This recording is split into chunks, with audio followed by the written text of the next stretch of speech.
Нуурын эргэн тойрон байдаг 5 сум байдаг. Энэ дээрд бол доктортой айлж уучлалыг хөгжүүлэх төсөл 2 аймагт нэг хэрэгждэг. Нэг нь бол Хүсгэл аймаг. Доктортой айлж уучлалыг хөгжүүлэх төсөл нэг Хүсгэл аймаг, Хинтээ аймаг хоёрт хэрэгжиж байгаа. Тэгээд Хинтээ Хүсгэл аймагт хэрэгжиж байгаа нь бол Нуурыг дорсон 5 сум байдаг. Энэ 5 сумыг бол бүгднийг нэгдсэн одоо эко хогийн цэгтэй болгох. Хүсгэл Нуурыг бохирдлоос салгах үндэсний том хөтөлбөр хэрэгжиж байгаа. За нэгдүгээрх нь бол Хүсгэл Нуурт живсэн машин техникийг татан гаргах комисс ажиллаж исэн. За би өөрөө бол энэ комиссыг бол халж ажиллаж исэн. Монгол Улсын ерөнхийлөгчийн санамжлагаар хэрэгжиж байгаа маш том хөтөлбөр. За үүний өрөөнд бол Хүсгэл Нуурт живсэн бүх машин техникийг бол нэгдүгээр татан гаргасан.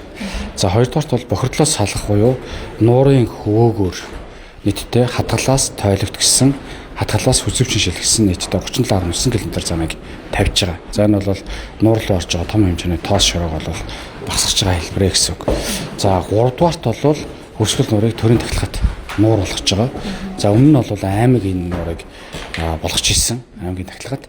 Тэгээд төрийн тахилгад болгож байгаа энэ ажил бол маш зөв ажил. За бид нар бол энэ Хүсгэл Нуурт ажиллаж явах цаг хугацаанд бол ялангуяа миний хувьд бол Монгол Улсын ерөнхийлөгчд бас энэ асуудлаар хандаж за улсын хурлын сонгуулийн үеэр ч гэсэн ерөнхийлөгчд тэр сонгуулийн өмнө ч гэсэн одоо энэ асуудлаар хэд удаа уулзч хүсэл тавьж ирсэн.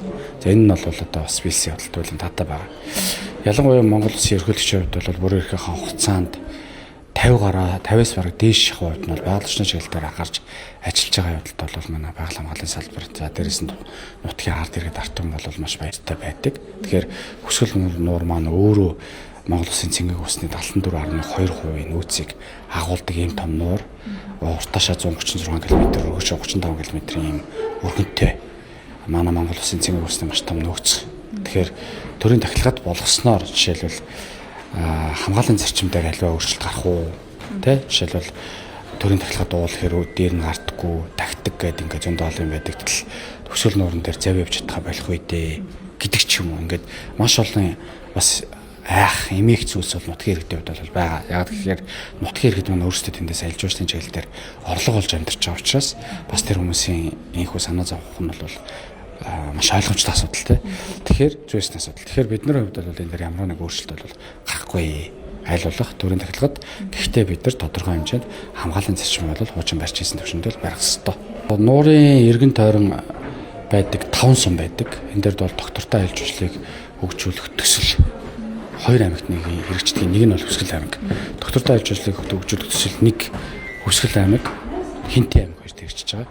Тэгээд Хинтээ Хүсгэл аймагт хэрэгжиж байгаа нь бол Нуурыг дорсон 5 сум байдаг. Энэ 5 сумыг бол бүгднийг нэгдсэн одоо эко хогийн цэгтэй болгох. Тэ? За дээрэс нь бохирдлыг бууруулах. Нутгийн иргэдэг бол ажлын байраар хангах, айлж уучлалын чиглэлээр болон давхар нутгийн иргэдэг одоо байгаль хамгааллын чиглэлээр мэрэгшүүлэх гэсэн ийм асуудлууд байдаг. Дээрээс нь бол ТНС хөтөлбөрийн хүрээнд Монгол Улс байгаль хамгааллын доктортой санхүүжилтийн хөтөлбөртэй болсон. Энэ одоо бол нийтдээ 71 сая $. Бол төвлөрчихсөн байна. Энэ мөнгнөөс ахуулаад эргээд орон нутгийн иргэд өөрсдөө эндээс хамгааллын зарчимд орж байгаа. Тэгээ энэ дотор юу орж байгаа гэхээр хог аяхгүй байх, ойрын төмөр, тэ хэмжлэнгээр. Тухайлх юм бол Нуур дагсан гэдэг утга агуулгаар нь харахаар зарим зөвхөн Хүсгэл Нуур биш. Эгийн гол жишээлбэл Эрдэнэ болгон сум ч юм уу Нуурын иргэдээ эгийн голын иргэдээр хогийн цэгэнд барилж ирсэн баг жишээтэй байна. Энэ миний одоо жишээ доктортой айлж уучлалыг хөгжүүлэх хөтөлбөрөнд бол бүгдийг нүүлгэж явах жишээтэй байгаа. Тэг гэх мэтлэнгээр бол том ажлууд бол өрнөж байгаа. Хогийн цэг бол хуучин хадгалын хогийн цэгийн задгаа байдаг бас учраас маш их хог бол хийсдэг ийм хэлбэр байсан. Дээрээс нь айлж уучлалын компаниуд, жуулчны баазууд өөрсдөө жишээлбэл хог гаргадаг. Энэ хог нь талаар нэг тардаг асуудлууд бас байсан. Тэгээ энийг бол доктортой айлж уучлалыг төслийн өрөөнд бол бүрэн шийдвэрлэж дууссан байгаа. Тэгээд одоо төрийн тахилга болох гэж байгаатай холбогдуулаад бас Хүсгэл Нуурыг цэвэрлэх, далимд нь бас эгийн голыг цэвэрлэх том хэмжээний аян бол Хүсгэл аймагт өрнөж байна. Хүсгэл аймгийн засаг дарга Төмөрбаатарын тушаал бас гарсан ажиллаж байгаа жишээ байгаа.